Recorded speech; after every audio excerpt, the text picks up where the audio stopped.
Assalamualaikum class. Today is your lecture number 14. I think the previous lectures would be understandable for you. और अगर नहीं समझ में आता तो मैं आपसे बार बार कहती हूँ कि मुझसे पूछ लें, बिकॉज वो ऐसी चीज़ें हैं, ये जो आप पढ़ रहे हैं ऐसी चीज़ें हैं जो लाइफ टाइम आपके काम आनी है. ठीक है. अच्छा, we are done with the skimming and scanning. अच्छा, दोनों क्या है, ये रीडिंग स्ट्रेटजीज़ हैं. ठीक है. हम जब रीड करते हैं कोई भी मटेरियल, ठीक है, तो उसकी क्या होती हैं, स्ट्रेटजीज़ होती हैं कि हम उसको किस टाइप से रीड करते हैं. मैंने आपको बताया था इट्स ह्यूमन नेचर कि हर किसी के नेचर में होता है कि कोई स्किम वे में रीड करता है, कोई स्कैनिंग वे में रीड करता है. ठीक है.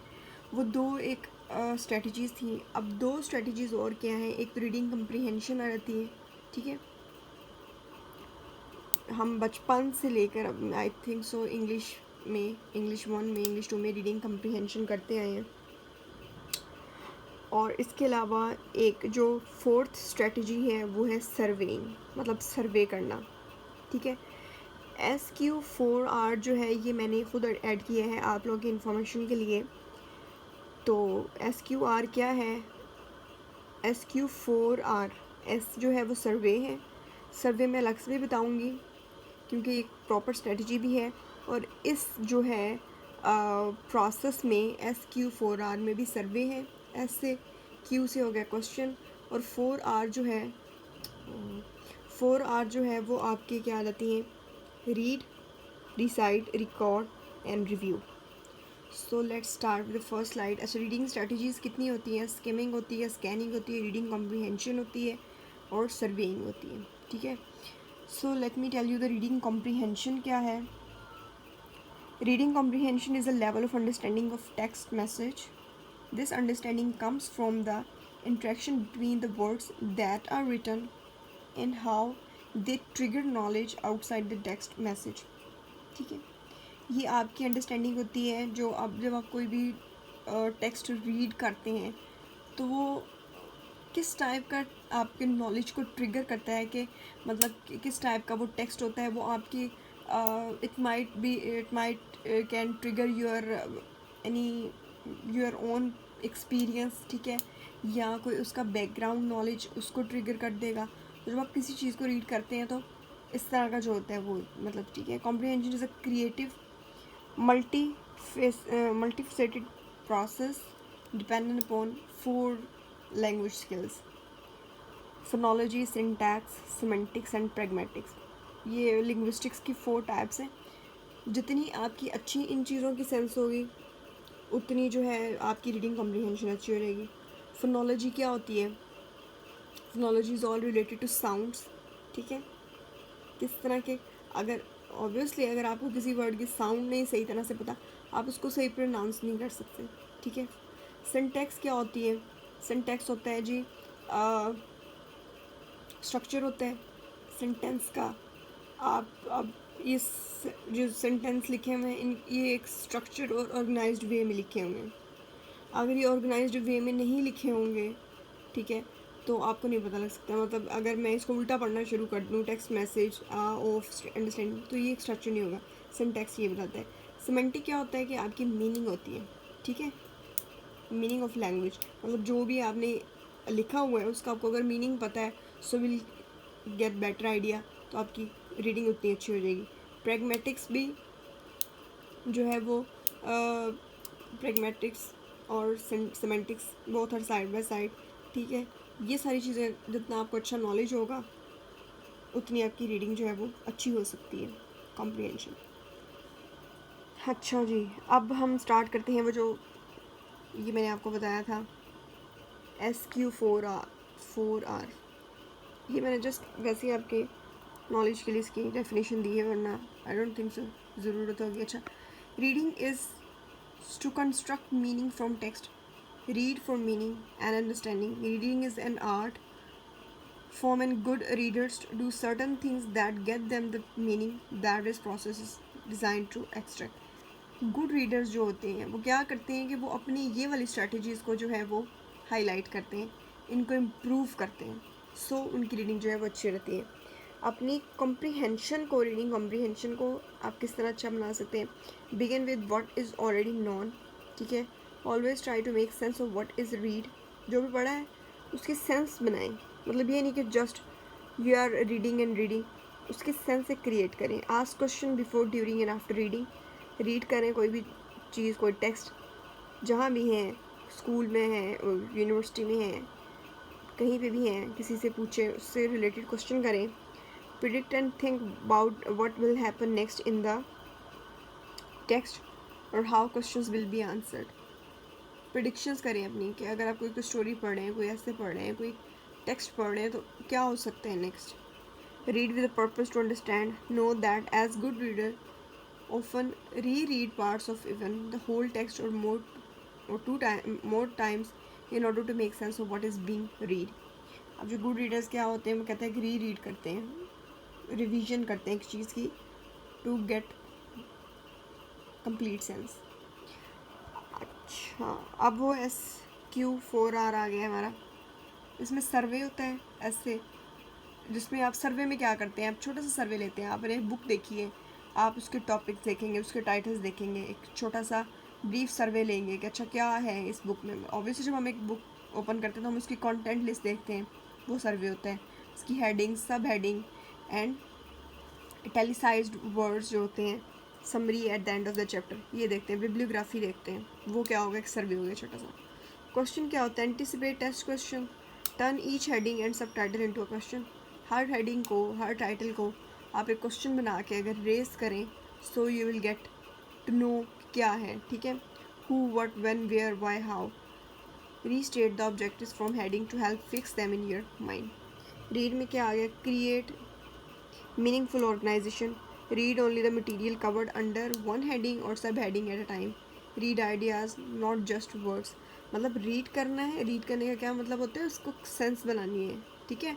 अपने माइंड में उस चीज़ को लेके एक सेंस क्लियर करनी है अपनी, जस्ट वर्ड्स नहीं रीड करने। Read aggressively to get answers, to note supporting details and to remember. कोई भी अगर छोटी मोटी डिटेल्स आ गई हैं, कोई पॉइंट्स आ गए हैं एक्स्ट्रा जो नहीं लिखे हुए सर्वे में, आपने नहीं फाइंड आउट किए क्वेश्चन, ठीक है, तो उनको क्या करें, अलग से लिखते जाएं। रिकॉर्ड, री रीड और skim to locate and prove major points. Skim करें, मेजर पॉइंट्स को फाइंड आउट करें, ठीक है, उनको बेशक रिकॉर्ड करें, ऑडियो रिकॉर्ड कर लें या कॉपी पे रिकॉर्ड कर लें। आउटलाइन की टर्म्स एंड आइडियाज़, फिर कोई की टर्म्स यूज़ हुए हैं, आइडियाज़, मतलब ये स्किमिंग में ही सब कुछ आ जाता है। जो आप मेन आइडियाज़ देखते हैं ये वो बता रहा है, लेकिन ये एक अलग से एक प्रोसेस है, वो उसको मैं डिटेल में आपको बता रही हूँ। सो बेसिकली ये वही है, स्किम को ही बता रहा है। Always read questions, decide before marking और taking down notes, verify notes, answer against the text, ठीक है। नोट्स वगैरह छोटे छोटे बनाए जैसे होते हैं। रिसाइट में क्या कहते हैं कि look away from the book and recite out loud the major concept of the section. Answer question raise before reading process in detail. Recall the answer, do not refer to the book. मतलब decide करना होता है कि पढ़ना है उसको आप। मतलब अगर एक चीज़ आपको कुछ लोग होते हैं को आई रीडिंग करते हैं, क्योंकि they don't use lip reading, they use eye reading, and I am often to use eye reading के मतलब सिर्फ आप आंखों से पढ़ रहे होते हैं, ठीक है। वो कहते हैं कि लाउड जो है वो रिसाइड करें, लाउड पढ़ें, ताकि वो एक आइडिया जो है वो आपके माइंड में बैठ जाए। रिव्यू आ जाते हैं, final step, find personal applications, look over notes, headings and subheadings of the text to get an overall view of the points. अब आपने जो छोटे छोटे आप एक टेक्स्ट स्टार्ट किया था, रीड करना स्टार्ट किया था, उसमें जो पॉइंट्स बन रहे थे वो आपने एक कॉपी पे लिखते गए, छोटे छोटे पॉइंट्स अपने बनाते गए, ठीक है। फिर उन पॉइंट्स को आपने लाउड पढ़ा ताकि उसका नॉलेज आपके माइंड में बैठ जाए, और फिर क्या है उन पॉइंट्स को रिव्यू करना है कि आपको प्रॉपर सेंस क्लियर हो जाए कि अच्छा पहले ये पॉइंट्स आए थे, फिर ये ऐसे ऐसे, ये सारा रिलेट कर रहा है। Recall the points under each main points. Aim to do an immediate review and later view. Periodically test yourself to see how much you remember. Don't put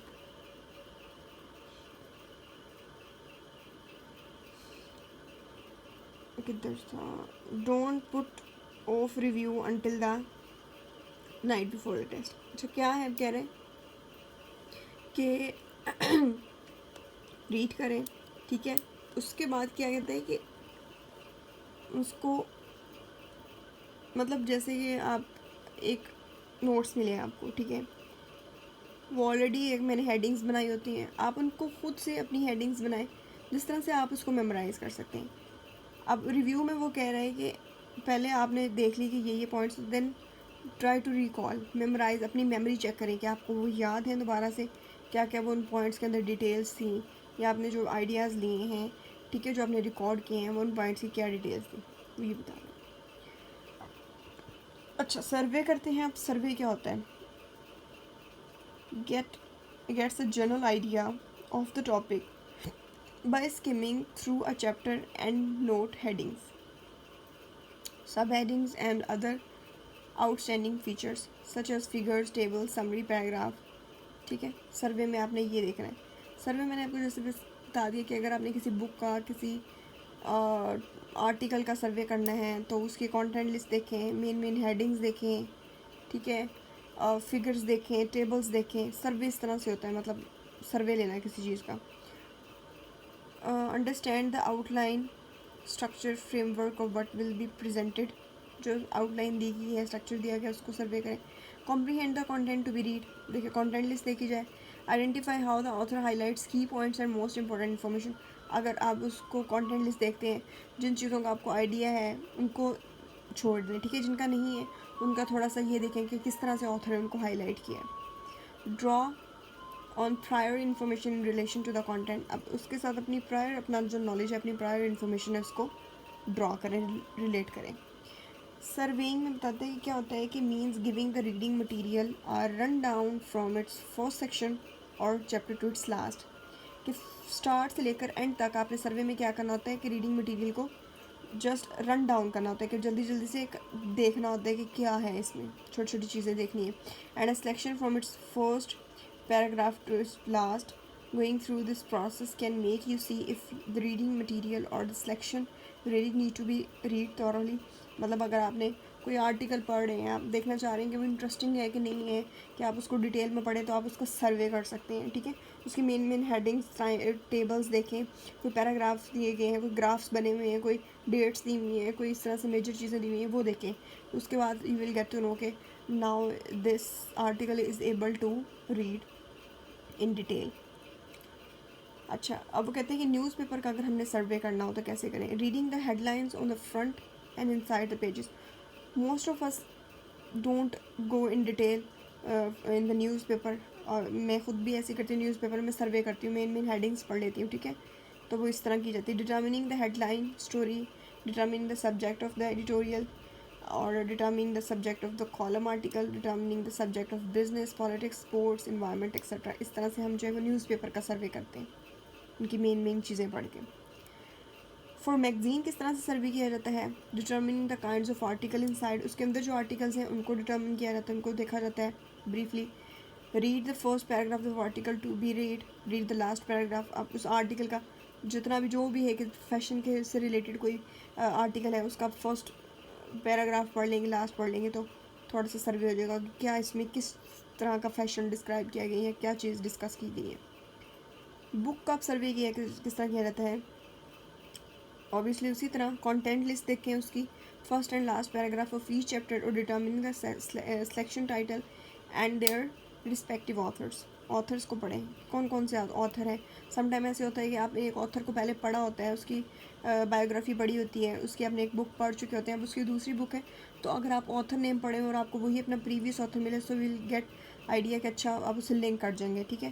तो सो आप अगर इंटरेस्ट है उस ऑथर में तो आपको पता लग जाएगा कि now you are ready to read it, if you are not interested for that author, so you will skip that, ठीक है। Reading the sub titles under each chapter, read the entire first chapter, read the entire last chapter. वही मतलब surveying में यही होता है basically, किसी book का हो, मैगजीन का हो, आर्टिकल का हो, नोट्स का हो, किसी का भी, आपने मेन हेडिंग्स पढ़नी है, ग्राफ्स देखने, फर्स्ट एंड लास्ट पैराग्राफ या चैप्टर्स को पढ़ने। Read the first paragraph carefully, read the first sentence of each succeeding paragraph, जिसको हमने क्या कहा था कि सेंटेंस टॉपिक, उसको पढ़ें, ठीक है, हर पैराग्राफ का सेंटेंस टॉपिक पढ़ें। Read the final paragraph carefully, formulate questions you would like to answer when you read this section carefully। फिर कुछ ऐसी चीज़ें मेमोराइज रखें अपनी मेमोरी में कि अगर कोई चीज़ कोई भी कभी भी कोई उस चीज़ से रिलेटेड, जैसे हमने वो पढ़ा था एक्सटेम्पर स्पीच, कि अगर एक्सटेम्पर स्पीच में हमें कभी ज़रूरत पड़े किसी टॉपिक से बोलने की, तो हमने एक जनरल सर्वे किया हो तो at least we can speak few sentences on that topic.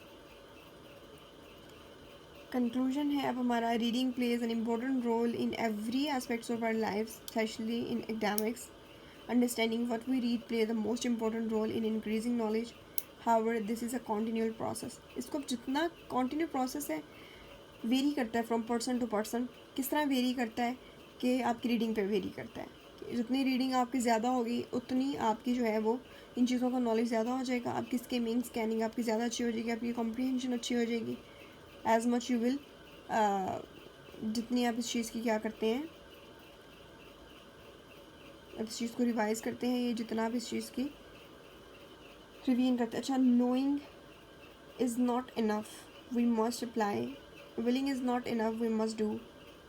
John Wolfgang von जॉग ने ये कहा है कि किसी चीज़ को जानना ही सिर्फ काफ़ी नहीं है, ठीक है, उस चीज़ का प्रॉपर नॉलेज होना आपको होना चाहिए। अब जैसे रीडिंग कॉम्प्रीहेंशन है, अगर आप कहें कि हाँ जी मुझे पता है रीडिंग कॉम्प्रीहेंशन वर्ड का कि ये रीडिंग कॉम्प्रीहेंशन है, मैंने सुना हुआ है, ये दैट इज़ नॉट इनफ, उसकी प्रॉपर इंफॉर्मेशन होनी चाहिए, ठीक है। We are what we repeatedly do, excellence therefore is not an act but a habit. Aristotle ने कहा है कि जस्ट अ कोटेशन, एक कंक्लूजन में ऐड हुई थी कि किसी भी चीज़ को जब हम रिपीट करते हैं, ठीक है, अब इसकी भी आप जितनी रेपिटेशन करेंगे, जितना आप इस चीज़ को रिवीजन करेंगे, बार बार रीडिंग कॉम्प्रीहेंशन करेंगे, रिपीटेडली कोई भी चीज़ की जाती है तो वो आपको एक तो एक्सेलेंट बना देती है और आपकी एक हैबिट बन जाती है। तो इस चीज़ को अपनी हैबिट बनाएं। बाकी आई थिंक सो क्लियर हो गया है। स्किमिंग, स्कैनिंग और रीडिंग कॉम्प्रीहेंशन और सर्वेइंग, ये these are 4 reading skill strategies हैं, ठीक है, और बाकी भी मैंने आपको ऐड करके बता दिए। सो ये लेक्चर नंबर 14 है। Now we are left with I think 6 lectures. So अगर इसमें कोई क्लियर नहीं है तो यू कैन आस्क मी, मैं इससे रिलेटेड अब आपको ना I will give assignment on Monday. Okay, thank you.